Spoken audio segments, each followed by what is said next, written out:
આપણા દેશમાં તમામ ચૂંટણીઓ સમયસર થાય છે. તમામ ચૂંટણીઓ સમયસર થાય છે. છેલ્લે તો નગરપાલિકા, તાલુકા પંચાયત, જિલ્લા પંચાયતની ચૂંટણીઓ પણ થઈ ગઈ. પણ મારા 6000 ગામડા એવા છે ગુજરાતના જેની 2-2.5 વર્ષથી ચૂંટણી નથી થઈ. આપ કલ્પના કરો કે ઘરનો મોભી ન હોય તો પછી એ ઘર ચાલે કેવી રીતે? એક વડીલ તો હોય ને, અને ગામનો મુખી એ ગામનો વડીલ હોય છે. પણ દુઃખદ વાત એ છે કે એક અથવા બીજા કારણથી આ ચૂંટણીઓ લંબાઈ જાય છે. શરૂઆત ઓબીસી આરક્ષણવાળો મુદ્દો હતો, પણ એ ઓબીસી આરક્ષણના નિયમ બાદ કે એ નિર્ણય બાદ નગરપાલિકાઓની ચૂંટણી થઈ. પણ મારી આ સરકારને મારા ગામડાની ચિંતા ઓછી થઈ. સાબરકાંઠાના તલોદની વાત કરી લઈએ તો તલોદના તો 99% ગામ એવા છે કે જ્યાં ચૂંટણી થઈ જ નથી. અને એના કારણે 6-6, 7-7 ગામ વચ્ચે તલાટી હોય, એ તલાટી ગામનું કામ કરવા માટે આવે છે. હવે તમે કલ્પના કરો, ગ્રાન્ટ ફળવાય પણ નિર્ણય લેવાવાળું જ કોઈ નહીં, ગ્રામ સભા કરવાવાળું જ કોઈ નહીં, તો પછી ગામના વિકાસની તકલીફ તો પડે ને. અને મોભી તો જોઈએ કે નહીં. જો મુખ્યમંત્રી પદ ખાલી ના રહેતું હોય, મંત્રાલય ખાલી ના રહેતું હોય, અને કોઈ અધિકારી રિટાયર થાય, નવા અધિકારી હોય, ના હોય તો એક્સટેન્શન આપી દેવામાં આવતું હોય, નગરપાલિકા, તાલુકા પંચાયત, જિલ્લા પંચાયત બધું થાય, તો ગ્રામ પંચાયત કેમ નહીં?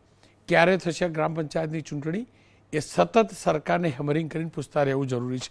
એટલે ચર્ચા કરવા ઘનશ્યામભાઈ ગઢવી ભારતીય જનતા પક્ષના નેતા છે, સહદેવભાઈ ચુડાસમા પૂર્વ મહામંત્રી તલાટી મહામંડળ, ડૉક્ટર કિરીટભાઈ પટેલ ધારાસભ્ય છે પાટણથી.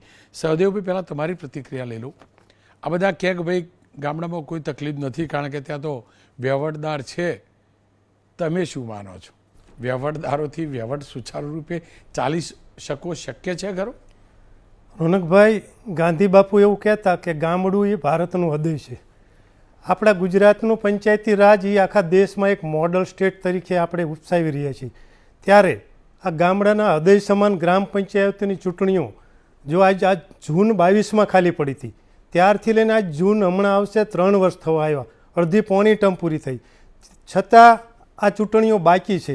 એનો અર્થ એવો થયો કે ગ્રામ્ય કક્ષાએ તમામ તંત્ર અટકી પડ્યું છે. રોનકભાઈ, 5થી 6 હજાર જેટલી ગ્રામ પંચાયતોની ચૂંટણી એ વહીવટદારના ભરોસે ચાલશે. વહીવટદાર તલાટીને નિમા છે, એટલે તલાટી પાસે 2-3 ગામ હોય, એટલે તલાટી વહીવટદાર તરીકે વ્યવસ્થિત વહીવટ કરી શકે નહીં. બીજું કે ઝવેરી પંચની નિમણૂક કરી, ઓબીસી અનામતના લીધે આ બધું વાર થઈ. ઝવેરી પંચે પણ 29 ઓગસ્ટ 2023 સરકારને રિપોર્ટ સુપરત કર્યો, અને પણ આજ પોણા 2 વર્ષ જેવું થયું. એટલે મારી દૃષ્ટિએ 3 વર્ષ સુધી કોઈ પણ ગ્રામ પંચાયતોને આટલી હદે ખાલી રાખવી એ વહીવટી તંત્ર અને લોકશાહી માટે શરમજનક ગણી શકાય. બીજું રોનકભાઈ, કે હજુ તો નગરપાલિકાની સાથે કરવાની હતી, પરંતુ ગ્રામ પંચાયતની હજી કોઈ એક્ટિવિટી ચાલુ એટલી બધી થઈ નથી. આજે ચાલુ કરે એની પ્રક્રિયા રોનકભાઈ એટલી લેન્ધી છે કે કલેક્ટર, ચૂંટણી પંચ અને કલેક્ટર ચૂંટણી માટેનું જે બેઠકો નક્કી થાય એની જાહેરાત કરે, પછી બેઠકોનું તલાટી મંત્રી વોર્ડ રચના કરે, એ વોર્ડ રચના પ્રસિદ્ધ થાય, એની સામે વાંધા અરજીઓ આવે, એનો નિકાલ થાય, આખરી પ્રસિદ્ધિ થાય, પછી ચૂંટણીનું જાહેરનામું પડે. ચૂંટણીનું જાહેરનામું પડે એટલે ફોર્મ ભરવાની મુદત થાય 10-12 દિવસ, અને પછી વચ્ચેનો ગાળો ચૂંટણીના પ્રચાર પ્રસારનો 20-22 દિવસ રાખવો પડે. ત્યાર પછી રોનકભાઈ ચૂંટણી થાય, મતગણતરી થાય, પછી 5-6 દિવસે ચૂંટાયેલા પ્રતિનિધિઓ જાહેર થાય, પછી 1 મહિના પછી પ્રથમ સભા મળે, એમાં ફક્ત ઉપસરપંચની ચૂંટણી થાય, ત્યાર પછી પંચાયતની બોડી અમલમાં આવે. એટલે રોનકભાઈ, આજે પ્રક્રિયા ચાલુ થાય ને તોય મેક્સિમમ 2 થી 2.5 મહિના આમાં જાય. હવે ત્યાં જો ચોમાસું આવી જાય, ચોમાસામાં તો ચૂંટણી થાય નહીં. એટલે મારી દૃષ્ટિએ અત્યારે વહેલી તકે હવે એની કાર્યવાહી ચાલુ કરવી પડે, કારણ કે મતદાર યાદી પણ પ્રસિદ્ધ કરી. આ પ્રક્રિયા આખી બધી લેન્ધી છે. એટલે અગાઉ આપણે તમે જોયું સુપ્રીમ કોર્ટે નિર્દેશ આપ્યા, પછી ઝવેરી પંચની રચના થઈને પછી વહીવટી તંત્ર જાગ્યું. વહેલી જાગ્યું હોત તો અત્યારે ચૂંટણીઓ પૂરી થઈ ગઈ હોત. નગરપાલિકાઓની ચૂંટણી સાથે જ કરવાની હતી, પણ આ ચૂંટણીઓ પક્ષના સિમ્બોલ ઉપર લડાતી નથી, એટલે ચાલે છે અને ચાલવા દો. પણ મારી દૃષ્ટિએ ગામડાઓમાં એટલું નુકસાન લોકોને થઈ રહ્યું છે, વહીવટી કામો અટકી પડ્યા છે, વિકાસના કામો ક્યાંક ભલે ચાલુ છે, પણ વહીવટી જે કરતો હોય, વહીવટદાર હોય ને એટલી ચિંતા ન હોય, કારણ કે ગામનો નાગરિક નથી. કારણ કે આ બધી સેનાપતિ વગરની સેના છે. ગામનો વિકાસ થોડો ઘણો અસર ચોક્કસ થાય, ભલે ગ્રાન્ટ ફળવાય બધું, પણ વહીવટદાર પોતાના ખર્ચે કામો ચાલુ કરાવી શકે નહીં. સરપંચ પોતા 2 લાખનો સીસી રોડ મંજૂર થયો તો સરપંચ પોતાના ખર્ચે કરીને પછી એનું બિલ મંજૂર થાય ત્યારે સરપંચને મળે. વહીવટદાર આવું જોખમ લઈ શકે નહીં. એટલે મારી દ્રષ્ટિએ ચૂંટણી પંચે તાત્કાલિક આ બધી પ્રક્રિયા ચાલુ કરવી પડે, તો જ 2-2.5 મહિનામાં એ ચૂંટણી પ્રોસેસ પૂરી થઈ શકે ચોમાસા પહેલાં. બિલકુલ. કિરીટભાઈ, આપ પહેલા ધારાસભ્ય છો કે જેમને પત્ર લખ્યો છે ચૂંટણીઓના યોજવા માટે. તમારા પક્ષના કે બીજેપીના કોઈએ પત્ર સુદ્ધા લખ્યો નથી, કારણ કે જે સહદેવભાઈએ કીધું એમ પાર્ટીના નામે ચૂંટણીઓ નથી લડાતી ગ્રામ પંચાયતની. કેટલી તકલીફ પડી રહી છે વગર સરપંચે, વગર પંચાયતના સભ્યોએ. રોનકભાઈ, આ મારો પહેલો પત્ર નથી. મેં 2023ની અંદર, 2024 અને આ 2025ની અંદર અત્યાર સુધીમાં મેં મુખ્યમંત્રીને 3 વાર પત્ર લખીને રજૂઆત કરી છે. આજે પણ મેં પત્ર લખ્યો છે. એની અંદર અગાઉના પત્રનો રેફરન્સ આપ્યો છે. અને તમે કહ્યું રોનકભાઈ, એ બહુ વાત સાચી છે. અગાઉના વક્તાએ પણ કહ્યું. રોનકભાઈ, એક ગંભીર બાબત હું કહું. આજે જ હું મારા સરસ્વતી તાલુકાનું એક મોરપા ગામ છે, મોરપા, ત્યાં હું 4 દિવસ પહેલાં એક તળાવની અંદર એક 11 વર્ષનો દીકરો ડૂબ્યો અને એની બેન એને બચાવવા જતાં એ પણ ડૂબી. આજે હું એના બેસણામાં ગયો હતો. મેં એમને કહ્યું કે તમારે આ બપોરે તળાવમાં જવાની જરૂર શા માટે પડી? તો એના વાલીએ રડતા રડતા રોનકભાઈ કહ્યું કે સાહેબ, અમારા ગામની અંદર 15 દિવસથી પાણી આવતું નથી. એટલે એ દીકરી, એની બેન હતી, એને કહ્યું કે હું મારા ભાઈને તળાવમાં નહીં આવું, એને નવરાઈ આવું અને કપડાં ધોઈને આવું. અને આ બહુ ગંભીર પ્રકારનો બનાવ બન્યો. આજે પણ હું ગામની અંદર ગયો. મારા વિસ્તારનું ગામ નથી આવતું, સરસ્વતી એ સિદ્ધપુર વિધાનસભાની અંદર આવે છે. પણ મેં અધિકારીઓને ફોન કર્યા. આજે પણ એ ગામની એ પરાની અંદર વાલ્મીકી સમાજનું એક પરુ છે, ઇન્દિરાનગર, ત્યાં આવો બનાવ બન્યા પછી પણ તંત્ર જાગતું નથી. મેં કહ્યું કેમ? એટલે કે સાહેબ, કોઈ સરપંચ નથી, કોઈ જવાબદાર નથી, વહીવટદાર હાજર રહેતા નથી. રોનકભાઈ, અમારા પાટણ જિલ્લાની અંદર વાત કરું તો 4-4, 5-5 ગામ વચ્ચે એક વહીવટદાર હોય, તલાટી હોય. અઠવાડિયામાં 2 દિવસ તો એમને મિટિંગો હોય. એટલે લોકો એટલા બધા હેરાન થાય છે. અને સરકાર એવી વાત કરતી હતી કે અમારે ઝવેરી પંચ નિમ્યું છે. એટલે ઝવેરી પંચને પણ 1 વર્ષ થવા આવ્યું. 1 વર્ષ સુધી તમે ગ્રામ પંચાયતની ચૂંટણીઓ ના કરો. ભારતના બંધારણના આર્ટિકલ 243 થી રોનકભાઈ, 243A થી 243O સુધી ગ્રામ પંચાયતની ચૂંટણીની કઈ રીતે કરવી, ગ્રામ પંચાયતનું શું મહત્વ છે, એની બોડી કઈ રીતે બનાવવી, આ બધી બાબત એ ભારતના બંધારણની અંદર છે. અને ભારતના બંધારણની અંદર પણ સ્પષ્ટ જોગવાઈ છે કે તમે કોઈ પણ પાર્લામેન્ટની ચૂંટણી હોય, વિધાનસભાની હોય, કે વધુમાં વધુ 6 મહિનાથી વધુ ખાલી ના રાખી શકો. તો સરકારને શરમ આવવી જોઈએ સૌથી પહેલાં તો, કે આટલા સમયથી ગામડાના લોકો હેરાન થઈ રહ્યા છે. ગામડાની અંદર લોકોને સુવિધાઓ મળતી નથી અને વહીવટદારો અથવા તલાટીઓ એ કામ કરતા નથી અને ગામડાઓનો વિકાસ અટકી ગયો છે. સરકાર જ્યારે ગોકુળિયા ગામની વાતો કરે છે રોનકભાઈ, ત્યારે શું સરકારને આ ખબર નહીં પડતી હોય કે ગોકુળિયું ગામ ધણી વગરનું ગામ, ગામનો ધણી, ગામનો મુખ્ય એટલે સરપંચ કહેવાય. કોઈ પણ પ્રોબ્લેમ હોય, સમસ્યા હોય તો એ લોકો સરપંચ જોડે જાય. આજે સરપંચ કોઈ ગામની અંદર કોઈ ધણી જ ના હોય, ગામનો ધણી જ ના હોય, તલાટી હાજર ના હોય, વહીવટદાર હાજર ના હોય, સરકારી કોઈ કર્મચારીઓ હાજર ના હોય. એ સ્કૂલમાં જાય તો કે અમારી જવાબદારી નહીં, તલાટી જોડે જાય તો કે અમારી જવાબદારી નહીં, વહીવટદારની જવાબદારી. એક વહીવટદાર 5 થી 6 ગામો વચ્ચે કામ કરતો હોય ત્યારે રોનકભાઈ, ખરેખર તો બહુ આ ખરાબ પરિસ્થિતિ છે. સરકારે આપે આ જે મુદ્દો લીધો બહુ સેન્સિટિવ છે.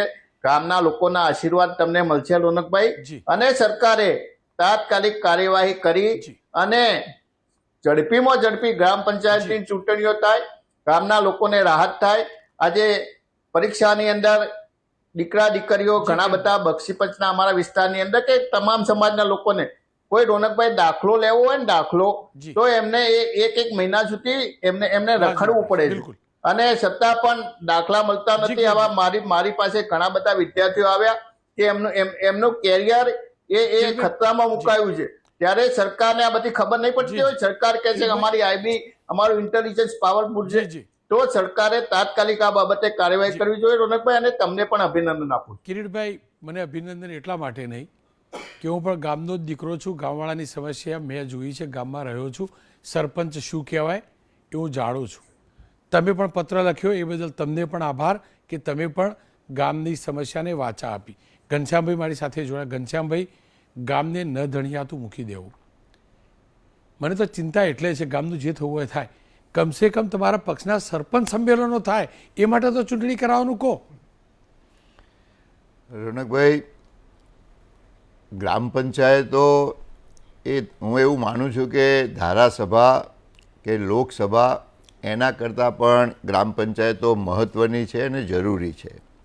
કારણ કે એ છેક નીચેના સુધી, ગામના સુધીનો વહીવટ થતો હોય છે.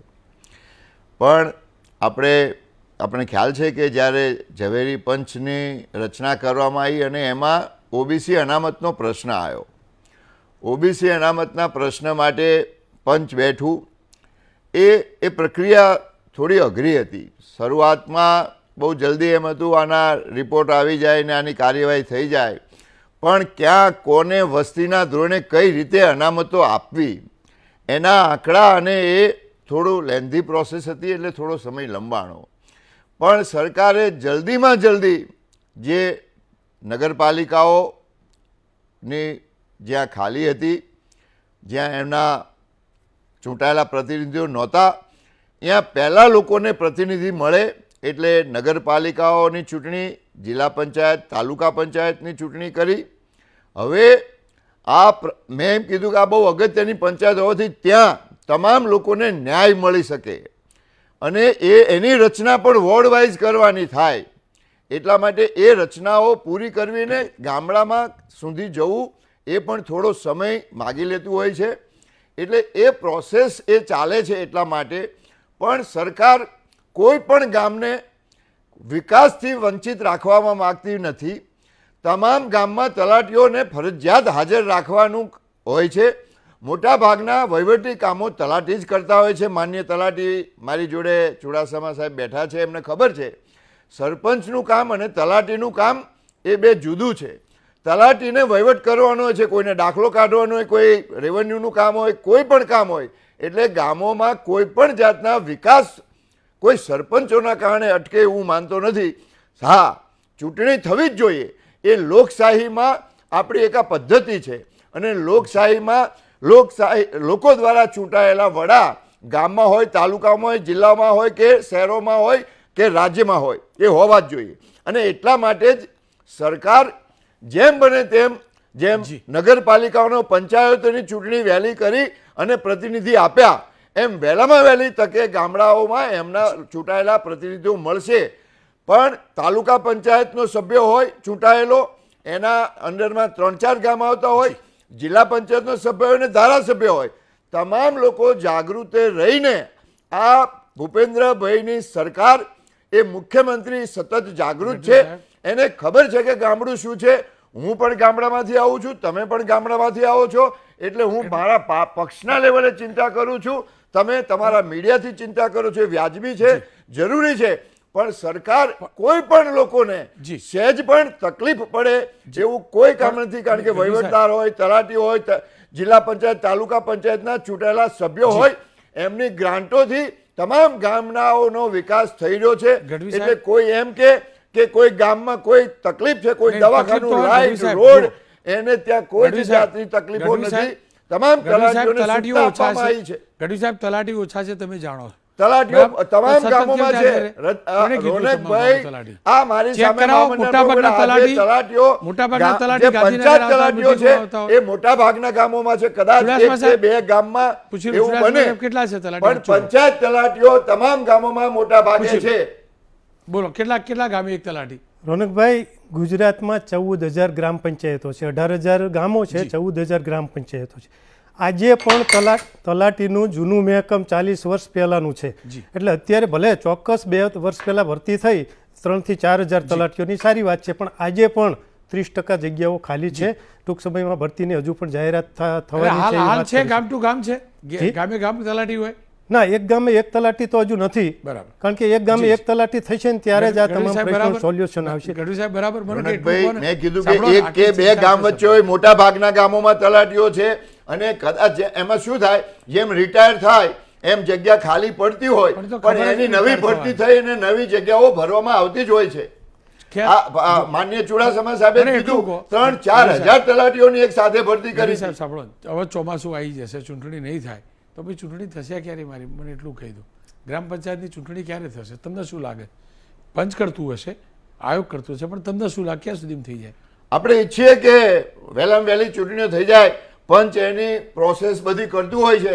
અનફોર્ચ્યુનેટલી જો ના થઈ શકે તો ચોમાસામાં ચૂંટણી ના થઈ શકે તો કદાચ 2-4 મહિના પછી થાય, પણ સરકાર વહેલામાં વહેલી ચૂંટણી થાય એના માટે જાગૃત છે, અને સરકારે સૂચનાઓ આપેલી છે ચૂંટણી કમિશનને કે એમને જે પણ પૂરું કરવાની હોય, ગ્રામ્ય લેવલે, વોર્ડ લેવલે, એમાં ઓબીસીના પ્રશ્નો હોય કે ઓપન કેટેગરીના હોય, જે હોય એ વોર્ડ વાઇઝ રચના કરવાની સરકારે સૂચના આપેલી છે. ચુડાસમા એકદમ ટૂંકમાં છેલ્લી પ્રતિક્રિયા, એકદમ ટૂંકમાં, સમયનો અભાવ છે.